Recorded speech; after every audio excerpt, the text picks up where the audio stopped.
Hi, everybody. Uh, this came up on my timeline not too long ago, and wanted to watch the entire podcast so I can at least get the full context before I really want to talk about it. But it's pretty much Anthony Mackie talking about uh, masculinity, pretty much.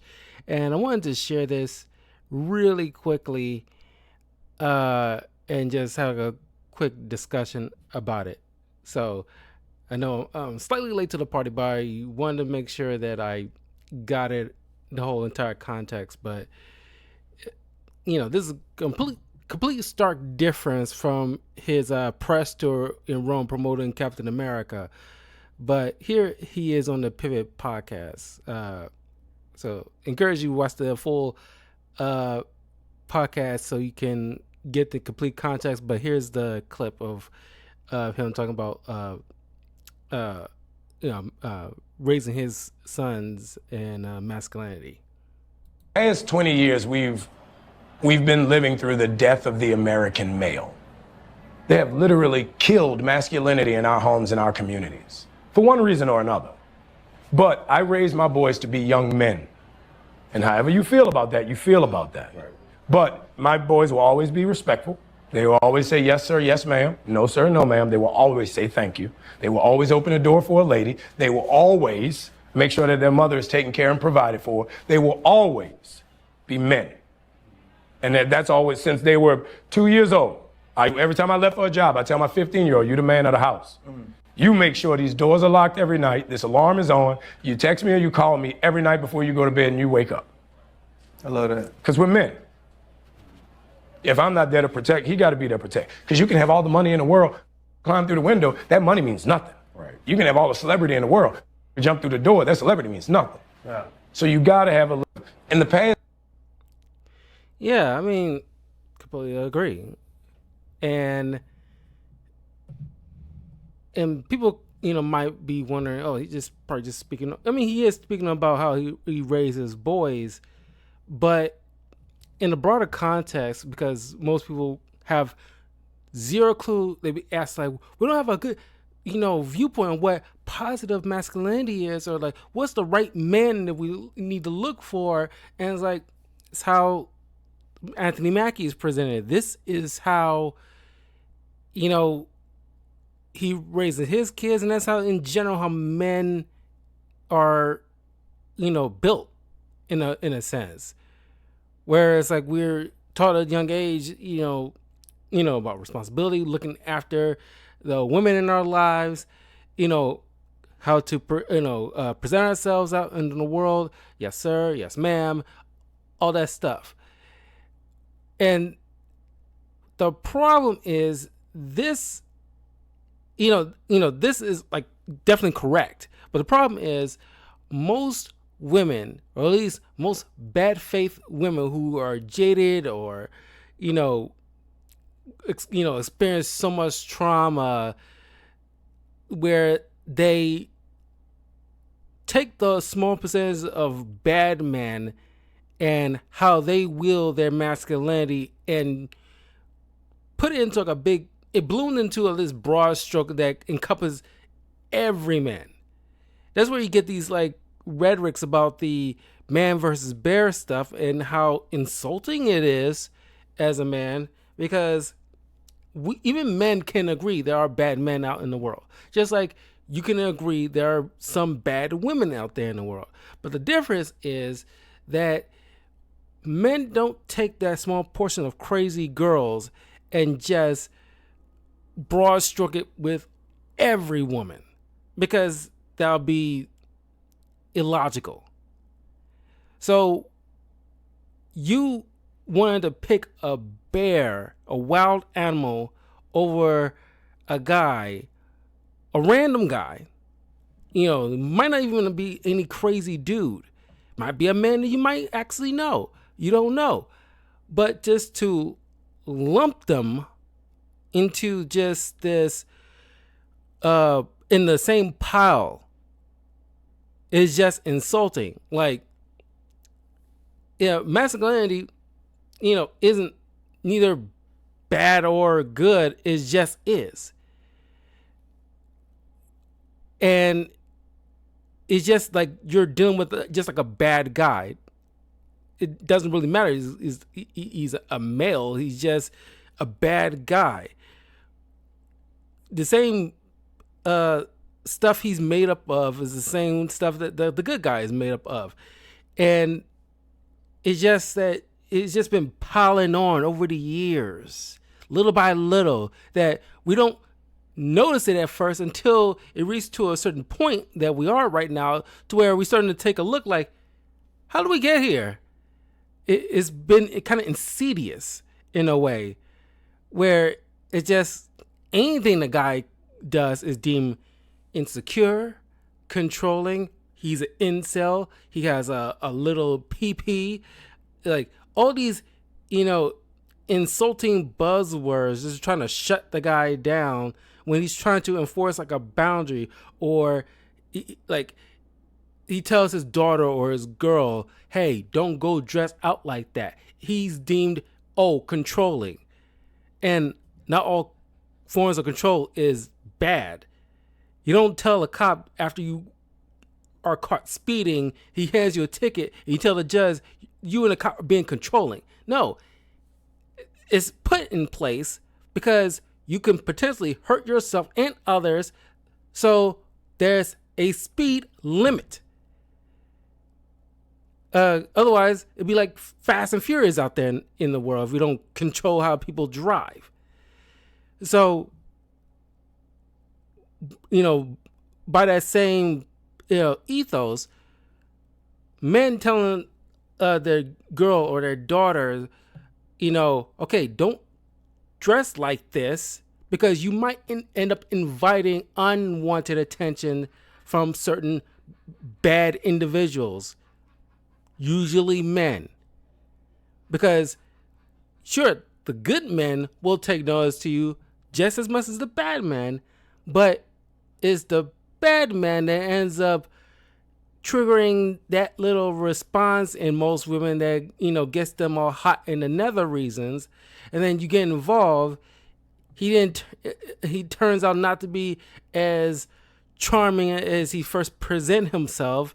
Now you added on another trauma to your list that you could have easily prevented it if you would have just listened to the men in your family who have your best interest at heart and say like, hey, you shouldn't dress like that. Dress a little bit more conservatively, so that way you can at least minimize. It's not like a bulletproof vest or anything like that, but it definitely minimizes the potentiality of dealing with bad men that are out in the world. It's always going to be out in the world in some context, some form or another.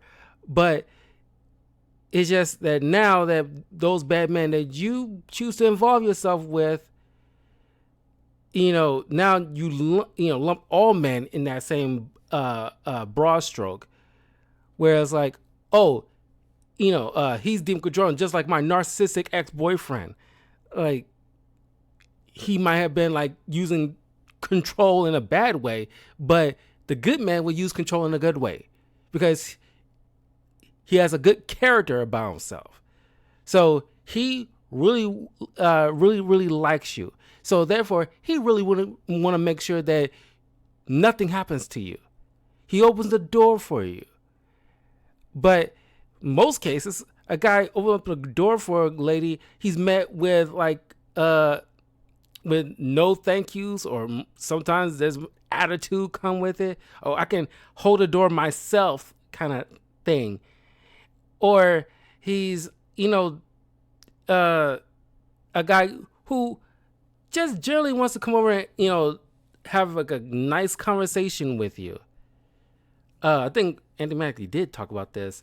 He mentions like, a relative of his who's just, or a friend of his who walks over to a girl and try to just, talk with her, and he's met with just negative attitude.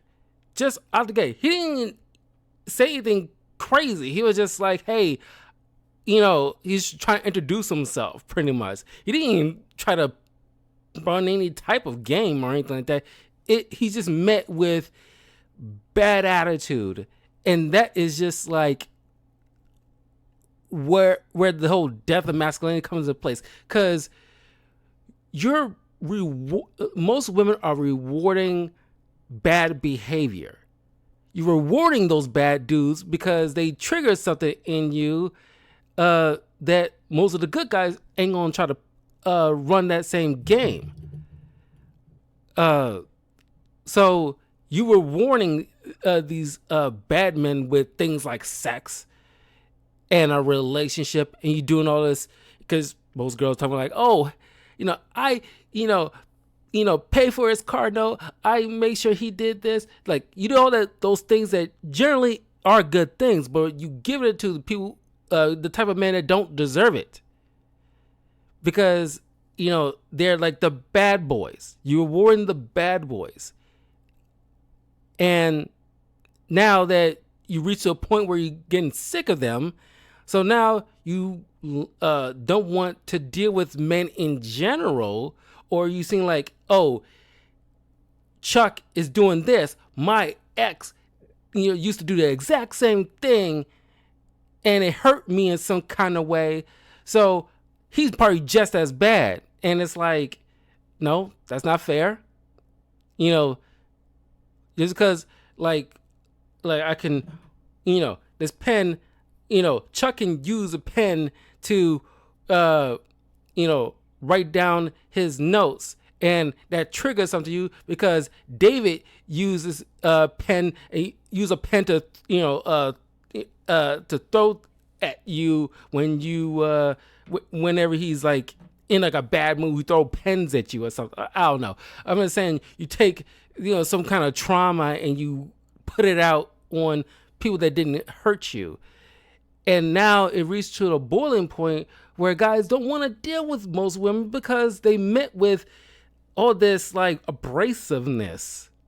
And it makes it hard for men to date or even socialize with most women, because it's like, okay, I feel bad for like the Gen Zers and then soon Gen Alphas, because that's why these little sex robots are gonna be like permeating society. Because okay, why would I deal with Samantha, Becky, and Tandra, where I can just get me like an Android 18 and it's not gonna give me grief? And like, lo and behold, ladies, if those robots get like a artificial womb so they can get impregnated and stuff like that, you will be obsolete. You're in the danger of being completely like left by the wayside and dying out because you didn't like check yourselves or check other women. And it's like, hey, slow your roll. He's not like the other people. Like, and besides, you're probably attracting those bad men in some type of fashion, or like I said, rewarding those bad boys in some type of fashion. And there are good men out in the world. At least you just probably don't pay attention to them because they're not like all flashy or like in the top 20 percentile of men that are very affluent that you want to probably latch on to. There are good men out in the world that have character and boundaries, and that's another thing. It's like you don't respect the guy's preferences or boundaries because that's deemed toxic. No, he just have, or insecure. No, he has self-respect for himself, but that is not like appreciated at this point anymore. So Anthony Mackie, I applaud here, and honestly, I think this is the real him. Unlike what we saw when he was promoting Captain America in Rome, because I think that's like press tour speak. They, it's like, oh, you got like a set things that you got to say that, so it won't rub people the wrong way. Here, he's just having like a regular conversation. The movie's behind him at this point. He's just having a regular conversation about, his upbringing, how he got into acting and family, all this stuff. So he's being real here. So he doesn't have to worry about, ruffling any feathers when he's trying to promote something that he doesn't have nothing to promote right now, so he can just be real and say what he really means. I think this is the real him. I kind of wish that would have been more inclined to speak enough of his mind to where, because if this was how he was behaving during the press tour of Captain America, or at least up way back in a few years ago when Captain America and Winter Soldier TV show was being promoted, people probably be like, yeah, because this, like, why didn't we see this? It's like we'd be more inclined to, like, yeah, this is Captain America. This is like, yeah, like, he would have won I mean, there's people out there who likes him as Captain America. Sure, it's like, it wasn't like a bad idea to make him Captain America. I just kind of wish he would have been like this all the way, instead of like getting caught up in that Hollywood just noise and just the babble, this that Hollywood jargon, instead of being real. But yeah, I mean, like, he's not wrong. Like, men just can't be men anymore without it seem like toxic or insecure, or he's just being an incel and things like that. And it's like, it's the same thing with like the whole Jonah Hill thing a few years ago, where when he's telling, when he was getting rid of that surfer chick who tried to blow his spot up after coincidentally he moved on, had like a new girlfriend, and had and she was like, just delivered his firstborn child, and all of a sudden she wanted to come out of the woodwork with showing up private messages, which should tell you a lot about her. But if you remember, he's just like, and people like to defend it because, oh, she's a server chick, you met her like that, so why are you trying to change her? Well, because that's when you're single. You can do whatever you want when you're single. But now he's take her seriously, to take it to the next level. Hey, I don't want you hanging out with certain men, and I want you to dress a little bit more conservatively, because generally women want leaders, but that means you also have to follow.